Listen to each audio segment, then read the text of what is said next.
नमस्कार दोस्तों, हर हर महादेव। ज्योतिष विचार में आपका स्वागत है। आज हम केतु के बारे में बात करेंगे। राहु की तरह केतु का भी ज्योतिष शास्त्र में बहुत महत्व है।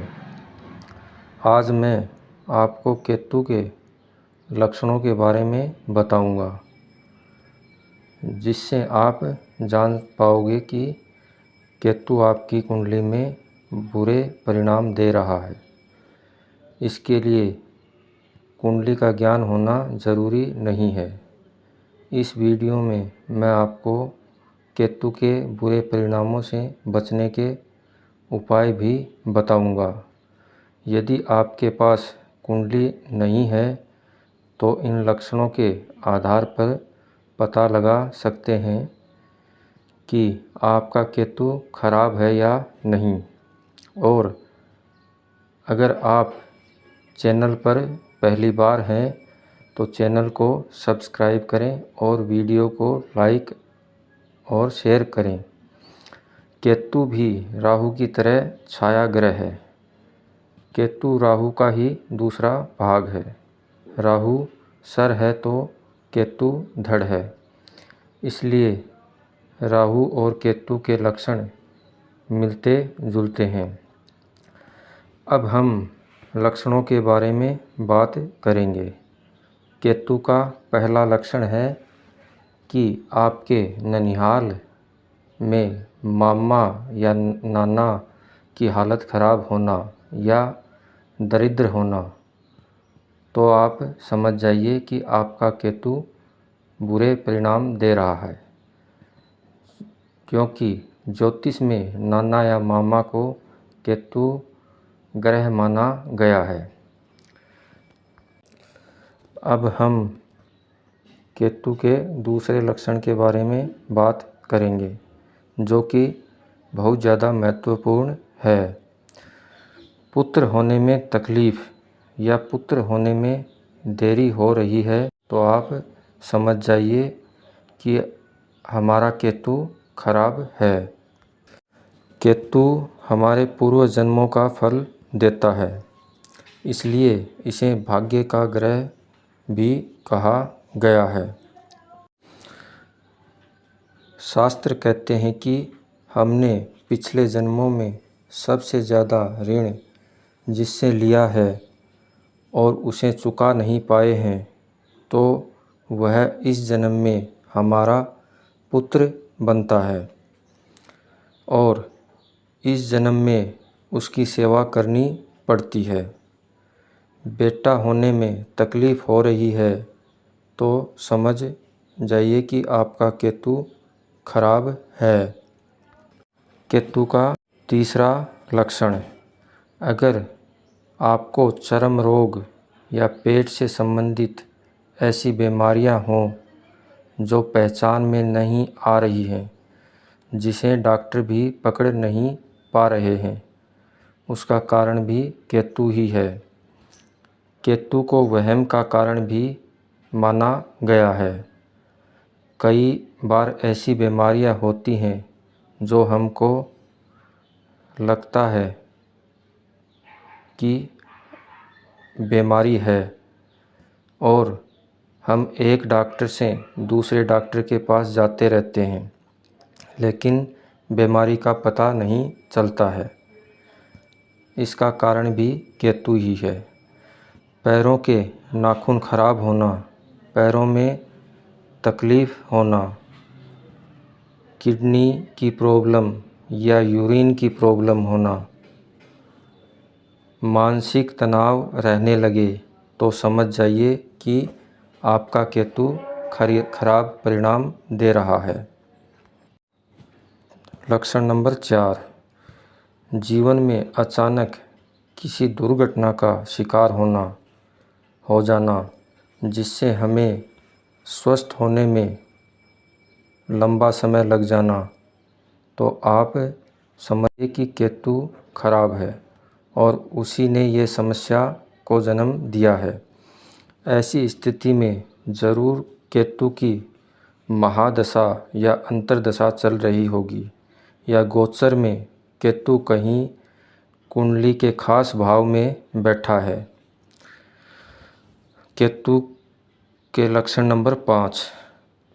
केतु हर तरह का नशा करवाने में माहिर होता है।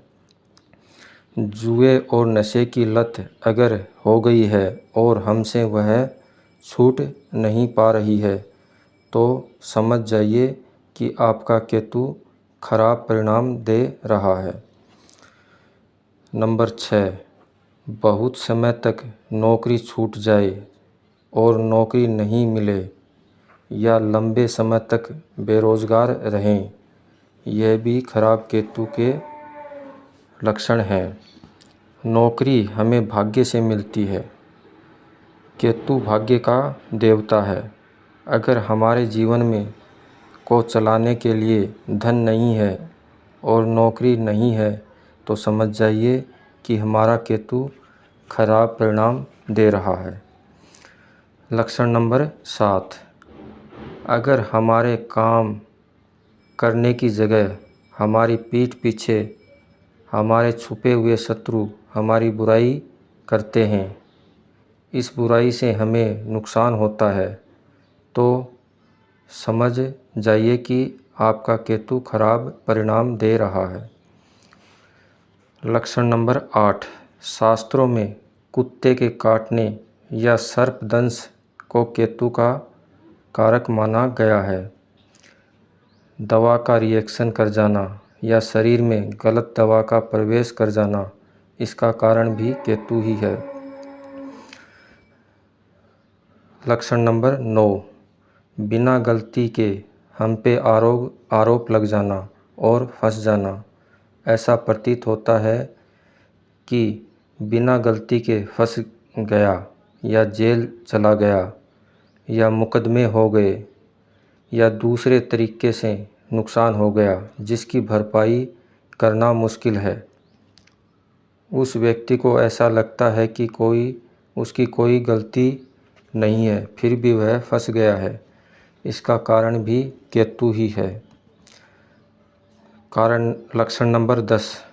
जीवन के 48वें वर्ष में अगर आपका बहुत बड़ा नुकसान हो जाए या बहुत बड़ा बदलाव हो जाए तो इसका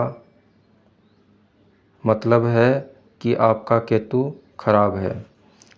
केतु खराब हो तो आपके 48वें वर्ष में बहुत बड़ी मुसीबत में डालेगा।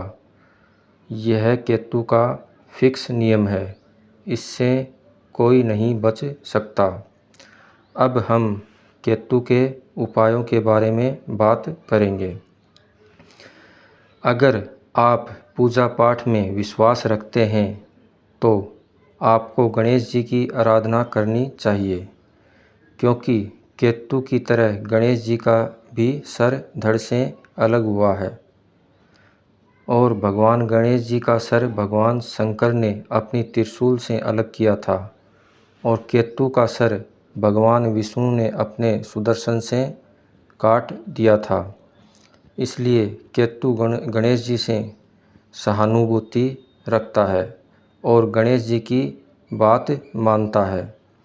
गणेश जी की आराधना करने के लिए बुधवार के दिन 5 धुरवा घात ले लें और उसे लाल धागे में लपेट लें और गणेश जी को चढ़ावें और अथर्व स्तोत्र का पाठ करना चाहिए। केतु शिव की पूजा करने से भी शांत होते हैं। आपको रुद्री पाठ करना चाहिए और भगवान शिव को जलाभिषेक करना चाहिए। 9 मुखी रुद्राक्ष की माला पहननी चाहिए। रुद्राक्ष पहनने से घर में नकारात्मक शक्तियों का नाश होता है। पितरों की पूजा करनी चाहिए। केतु की महादशा या अंतर्दशा में हमें पितरों की पूजा करनी चाहिए, क्योंकि केतु हमारे भूतकाल को दिखाता है। हमारे पूर्वज भी हमारे भूतकाल हैं। जब तक पितरों की शांति नहीं करवाएंगे, केतु शांत नहीं होता है। हर शनिवार को साफ जल में गुड़ और तिल मिला के पितरों को अर्पण करें। अपने कुल देवी देवता की पूजा करें। केतु दैनिक क्रिया को अव्यवस्थित करता है। सुबह देर तक सोना जीवन का कोई सार नहीं होना। आप अपनी दैनिक क्रिया को व्यवस्थित करें, केतु शांत रहेंगे। अनाथ व्यक्तियों की सहायता करें, क्योंकि केतु हर अनाथ व्यक्तियों का प्रतिनिधित्व करते हैं। अनाथ आश्रम में जाकर उनकी सेवा करें। कुष्ठ रोगियों की सहायता करें। जो लोग दिव्यांग हैं उनकी मदद करें। आपका केतु अच्छा रिजल्ट देगा। केतु कुत्ते की सेवा से बहुत प्रसन्न होते हैं, क्योंकि कुत्ता भैरव जी की सवारी है। भैरव रुद्र का ही स्वरूप है, इसलिए कुत्ते की सेवा करने से केतु अच्छे परिणाम देता है। केतु का बीज मंत्र का पाठ करें। केतु का बीज मंत्र है ओम श्राम श्रीं श्रौम साह केतवे नमः। अपने घर की सीढ़ियों के नीचे कबाड़ इकट्ठा न होने देवें। जय श्री श्याम।